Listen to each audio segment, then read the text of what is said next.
The year is 2007. The sixth generation of consoles were at the end of their era.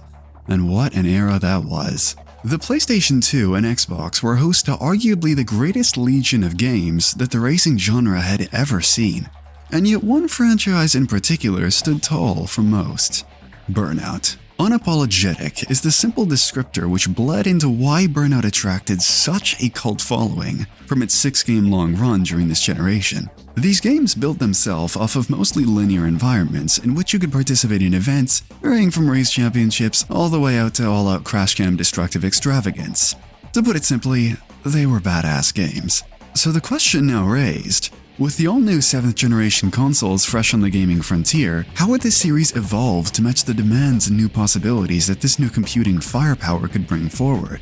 August of 2007 came, and with it, a teaser for Burnout Paradise. It may not have been anything crazy, some cinematic shots of what we would come to know as Paradise City's open world, and a few cuts to cars nearly trembling, shaking with anger and animosity. But it's all we needed. The soul of Burnout Pass seemed to be fully intact, and with bated breath, we all eagerly awaited what would become one of the most influential titles for the modern racing era. This was Burnout Paradise. There's something to be said about video games being video games. I get what you're thinking. Okay, Moses, what on earth are you conjuring up this time? But just hear me out. Think about the current crop of racing games throughout the past decade, and think about what the basis has been for these games being structured around, and what you'll come to is gamified realism. Taking locations, cars, physics inspiration, characters even, from all around the world that we live in. There's nothing inherently wrong with this approach at all, especially when executed well. The issue that I take with this structure is losing sight of what exactly this medium is. Games. The end result is immediate correlations to real life, and which game does real life better? And honestly, it's getting so stale. It's like asking the question if the next Zelda game was announced to be taking place in Blummin's Scottsdale. You spent too long analyzing the accuracy of the sidewalks and capturing 12K skyboxes rather than crafting a world that's fantastical and charming. The obsession with imitating the world that we live in is a critical essay in which I can, and may, tackle in the future in much more depth. Yet the reason I bring it up in reference to Burnout Paradise is simple. Burnout and the arcade genre as a whole is the antithesis to this much more modern gaming ideology. With a blank canvas, a creative and talented team, and enough budget, the world is quite literally yours. Every pixel of road, dirt, sky, and land makeup can be used to build a fictional world which may only work in a video game. And that's great. Paradise City is one of a kind, and if you ask me, quite possibly the best execution of an open world in a race game that has ever been done. And this is all because an open world was used to expand and create new possibilities that we would have never been able to do before with pre-existing limitations. A large-scale map would completely remove the need for race routes and checkpoints, giving a whole new spin on the genre at large with this almost create-your-own-route style of play. The race setup for Burnout Paradise is simple. You start at one of 8 given locations and race to another, but the route in which you take to get there is entirely up to the player. You could follow the technically shortest route in which the game would guide you on if needed, or build your own awareness on shortcuts, alleyways, and jumps in order to exploit this open world to your best interest. Unlike the modern take of having the open world be mechanically devoid, simply a backdrop in which to place predetermined checkpoint-limited restrictive races in, and then when not racing serve almost zero purpose, especially since they all shove fast travel right down your throat. Paradise was open world at all times. Paradise City's traversal and navigation ingenuity wasn't just limited to its player-driven liberty, but how this world was crafted in order to cleverly aid you throughout its ludicrous and lively asphalt rampages. Shortcuts, jumps, destructible fences, and collectibles are accented and arted with pops of color to dichotomize the typically flat color tones of the rest of the textures on display. And that's exactly what you need when you're moving at a rate of speed too quick to take your time and plan ahead. The clever team at Criterion knew that picking a route may not immediately be for everyone, and for those looking for the shortest and fastest pass to the finish line, your car's turn signals blink and coincide with the flashing street names at the top of your screen. The lack of interruptions balance and seamless integration of no loading times, no menus while driving, and world interactivity through collectibles, jumps, hell, even road rules, which are still active to this day, so you can continually beat your friends' times on specific drives. The way all of this blends together to this day is near flawless, and it's what makes this over 15-year-old game play like $1 million in 2024. Say that you have a checkpoint in the northwest of the map, but you could reach that point by going through the north while the AI goes west, leading to some moments of extreme tension where, you simply won't know where your opponents even are until you're drifting the final few corners of an event, all while they blast up a straight at terminal velocity. This is the beauty of Paradise's game design, and I'll touch on that more when we get to the campaign, because while Paradise City is mechanically and technically clever, it's also damn pretty. All of the footage for this video is recorded on the remastered copy of the game, which, while this may not be the most comprehensive remaster in history, what it has done to paint, metal, particles, and most importantly lighting is a definite improvement on the original 2008 release, at least in most ways. I do think the standard brightness setting is really quite dark, and overall there is a certain luminance which seems to have been sucked from the original, though when this game looks good, it's damn good, man. Sunsets are the standout if you ask me, yet just blasting through the central city with its near comical amount of skyscrapers, the northern freeways, and the tasteful resplendence of greenery, the grungy and dingy industrial districts. It's hard to find a spot where Paradise City just isn't up to scratch. There's something to be said also when it comes to how all of these monumental snaking roads are presented, because while yes, you are given endless freedom in which routes to take, you can't exactly cut through much, as wide open spaces are nigh on non-existent, and where you do find some, like in the unmarked quarry, it feels like a rewarding little playground. A real converse to the current day model of vapid fields and crops in which to barrel your hypercars across the entire map. It's the video game equivalent of semantic satiation. When you get too much of something, nothing feels special. When your entire map is a playground, nothing feels like a playground. Something the Forza Horizon series has infamously been becoming more and more guilty of as time goes on. The map wasn't always planned to be this way either. The original concept art for Paradise City showed some really intriguing differences, most notably a surprisingly well-envisioned section of farmland at the south of the map, accompanied by an extension of the game's current freeways. And a whole airport too, which, come to think of it, would have been sick. Come on, imagine sending your cars off of plane wings and smashing through little Terrence on his way to Terminal 4. What could have been. This gets even funnier actually when you consider one of the next big racing games that Criterion developed, being Most Wanted 2012, also had a cut airport for launch. But if you ask me, it even looks like there could have been some snow right at the top portion of the northern mountains, which would have really added a little bit of an environmental puzzle into the mix too. I could go on and on about other cut map components, such as the train tracks being cut in spots, but at the end of the day, EA Criterion decided to focus on a smaller and more condensed map, which could be filled with more shortcuts and jumps, collectibles, and all that fun jazz. And honestly, I can't complain too much, as I really do love what we've ended up with. There's one final topic I wanted to go over, and it's possibly the most important piece of the puzzle here, and that's what Burnout Paradise did for racing games and open worlds. Think about how many open worlds there was in the genre beforehand. The same year's Test Drive Unlimited was a radically different approach, and before that, Midnight Club and Underground 2 were your only real options. Paradise City and Criterion pioneered the fully interactive, no interruption, seamless open world, which would go on in spirit through, most faithfully, Need for Speeds to this day, alongside many other games. And I will say that while the popularization of open world racers has brought many an incredible series, it's hard to find any which passionately use the possibilities that this concept can invoke than Paradise did back over 15 years ago. And honestly, I think it's time for another groundbreaking concept to approach this genre, as open world this, open world that has long passed its creativity devoid expiration date. And if any series could return and smack some sense into this genre, it would be Burnout.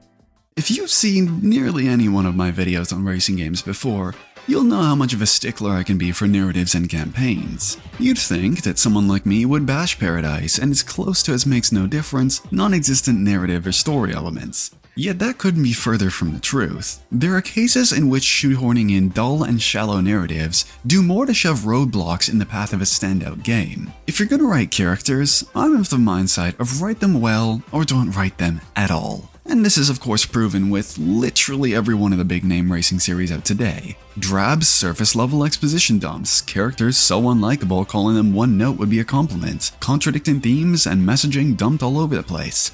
So why even bother? Paradise has a single character, and we don't even know what Ro looks like. We just hear DJ Atomica over the radio once in a blue moon. Criterion's team knew exactly what to focus on in a Burnout game, and that's being a game. Tossing aside resources and developers to spend eons modeling noses for generic racing game side character 4 would be idiosyncratic and defeat the purpose of what Burnout is. All the way from the drawing board, crashes, fury, speed, and breakneck fun were all that was planned to base this game's structure off of, not to mention developing this world in tandem to create the ultimate experience for sheer pandemonium. And boy did that ever pay off. Your main meat of career in Paradise revolves around climbing the ladder of Paradise City's licenses. You'll start off with a learner's permit and a junker, which you've got to fix up and go tackle the events that you'll find throughout the world. And that right there is something else I love about Paradise. You'll be told that there are, say, 10 events to win in order to reach the next license, but the game is going to tell you where exactly they are. A fully unlocked Paradise City has an event at near every traffic intersection in the game, which means that around every corner is a new start for one of Paradise's many event types on offer. Boring stuff out the way first, and yes, before the YouTube comment gremlins come at me, that was sarcastic. The standard race type in Paradise plays out very differently as mentioned before to what the industry norm seems to have claimed. Because of the near infinite amount of routes that you could take, there is a beautiful layer of complexity and strategy that makes this so much more than just point A to point B. Sure, you can find optimal routes, but almost every time you race to a specific goalpost, you'll find a new shortcut, jump, or train track to differentiate what would be the same race in most other games. And best of all, if you don't come first, you lose. God, I miss when games did this. Road Rage is exactly what you would want from Burnout. You'll be given a specific goal in terms of a kill count that you've got to hit under a certain time limit. This mode ditches the routes and destinations, instead pathing the AI to follow wherever you, the player, drive, which is a choice I've always been mixed on. Road Ragers are fun, don't get me wrong, but I've always found the time limits a little too generous, and the predictable follow the leader style pathing the AI gets sent down isn't necessarily wrong or bad by any means, but I've always wondered what it would be like if you had to take down a certain amount of targets before you reach the destination. Which brings me onto Marked Man.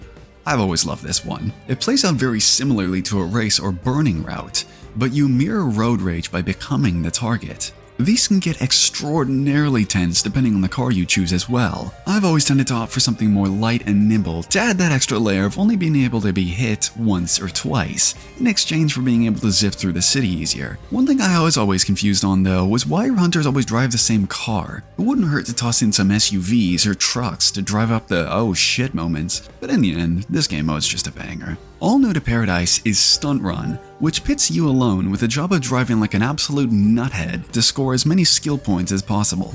These are stupendously easy at the start of the game, but in fairness do increase its difficulty as you go out throughout the game. But so does your personal skill. These can be pretty easily exploited to gain massive multipliers and breeze through them, which is honestly fun in its own regard, but just maybe not the challenge that someone would be looking for. Last but definitely not least, we have the burning routes. These are put simply just time trials. They inherit a lot of the same benefits as racing does when it comes to the choose your own route style, and of course there is the huge reward of gaining a completely exclusive version of the car each one is designated for. I will say though, the time limits share the same issue as road rage targets by just being simply too easy to reach.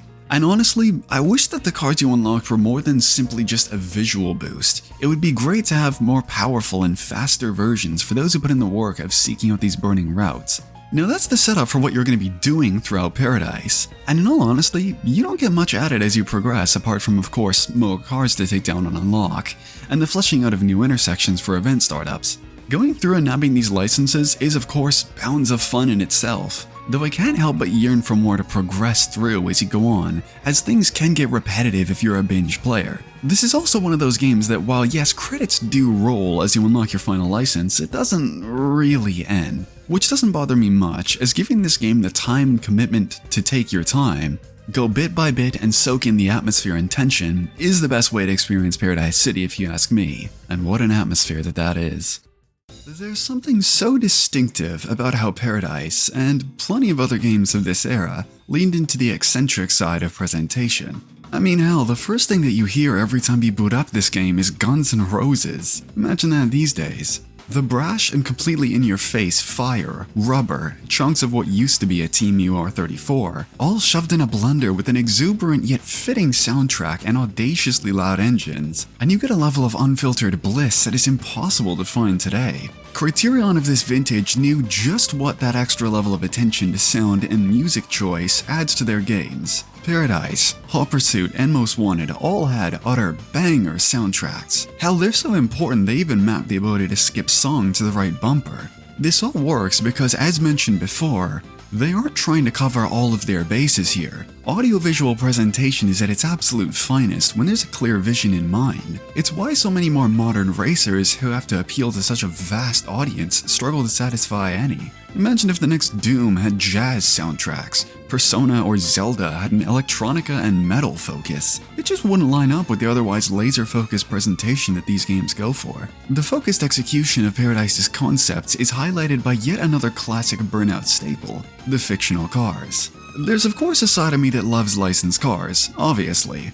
But honestly, the fact that fictional vehicles have near-on disappeared is a real shame, as most games you'll buy today all have the exact same vehicles to rip around in. Having cars in which your team alone created has another amazing benefit: you can do whatever you want to them. Burnout is synonymous with crashes and destruction, a task that you can only tackle with fictional vehicles. Well, yeah, the concept of watching the Ferrari legal team have a seizure over a 296 being turned into mincemeat is hilarious. It's the harsh reality that limits destruction and crashes in every game you see licensed vehicles in. I bring in again that focused vision. If anything limits your creative vision, you scrap it and do it your own way.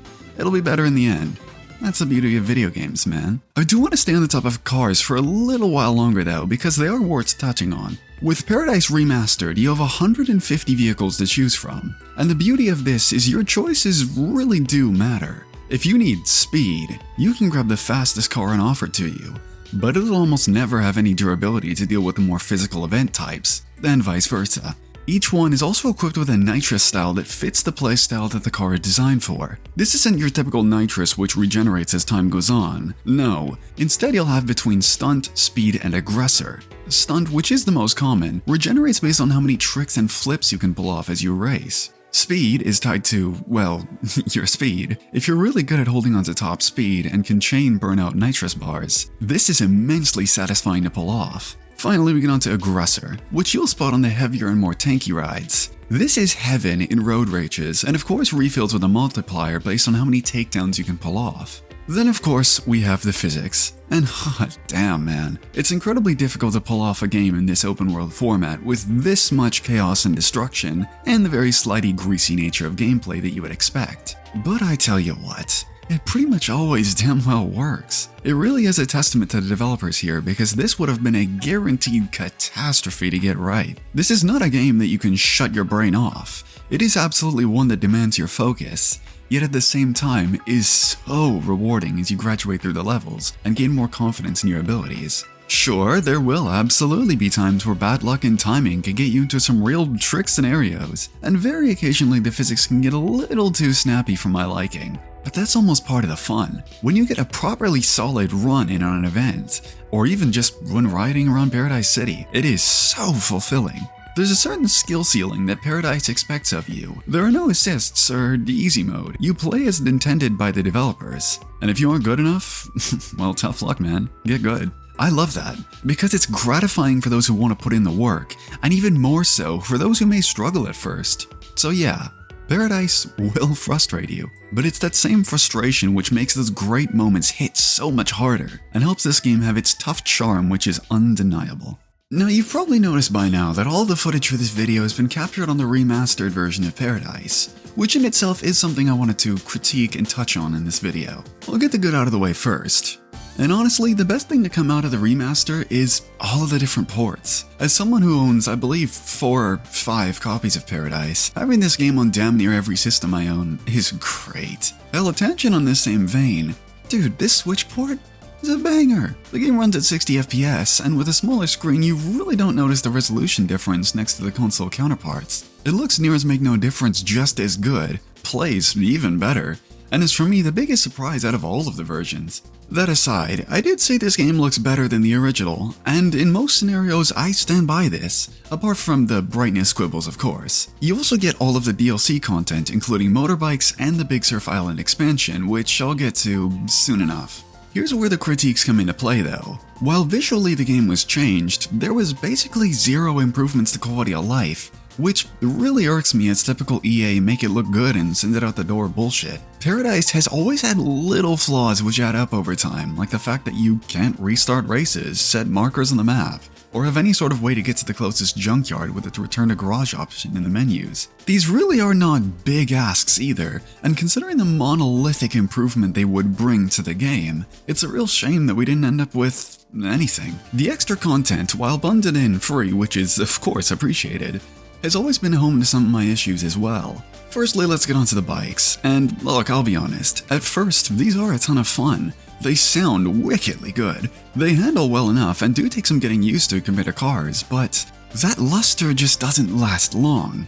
You can't do any of the standard event types that you've already unlocked with them. It's just burning rides. They don't have nitrous whatsoever, which, I mean, come on, that's like the whole point of Burnout. And all in all, they really do feel tacked on. Now, the novelty of the bikes may be enough for some people, but for me, they're just not fleshed out to a degree where I can be fully content with them. Big Surf Island, you conflict the hell out of me. I am a massive fan of the mega jumps, and the island layout for the most part. There's a great sense of verticality that's missing from the base game's map. But the limits of the 7th generation meant that this is tiny. You'll memorize this whole island within less than an hour. There's one new event type with, honestly, I disliked, and that's Island Tour. Paradise is all about finding your own routes and being clever, yet Big Surf ditches all of that for obscure and restrictive pathing. I believe this was done to make the island feel bigger as you played, by limiting the amount of short routes you could take, and man, it's really obvious. And in all, it's a shame because in Free Roam or any of the other open events, this feels like your own little personal playground here. And the island being so condensed led to infinitely more structures to jump off of, or through. And man, when you're having fun, you can have really good fun, but it will frustrate you just as often. The remaster also tosses in a lot of cars which either weren't available for everyone to get in the original game, or DLC, all of which are available to you at the start of the game, which again kinda defeats the point of wanting to go out and earn them. In the end, I believe the remaster it's fine. It's definitely a case of why couldn't this have been so much more? Is this just the only way to buy Paradise new anymore? And since the series has been in a hiatus since, well, decades ago, this is the game that most people will buy. On that final note, it really pains me to see the Burnout series just so dormant now in 2024. Paradise was the game to properly shake up this industry back in 2008 and push open worlds and interactivity into the niche of racing games. And it's honestly just so sad to see that no other game since has managed to really truly capture the same energy that Paradise did. Things evolved, but in different directions, and some of them backwards. If there were a single series that I could ask the gaming gods to conjure up again, it would be Burnout. There's nothing really to fill the hole that this series left but repackaged versions of its existing games, and that's probably the saddest part of this whole series. To you watching right now, I ask of you if you could be so kind as to share this video around so that we can get some sort of a Burnout revival ball rolling. If we show enough demand, it's bound to spark a creative team and a smart publisher to get this series up and running on all cylinders again, and what a dream that could be. Yet for now, thank you so much for watching, and for listening to me show some love to one of the most important games that this genre has ever seen.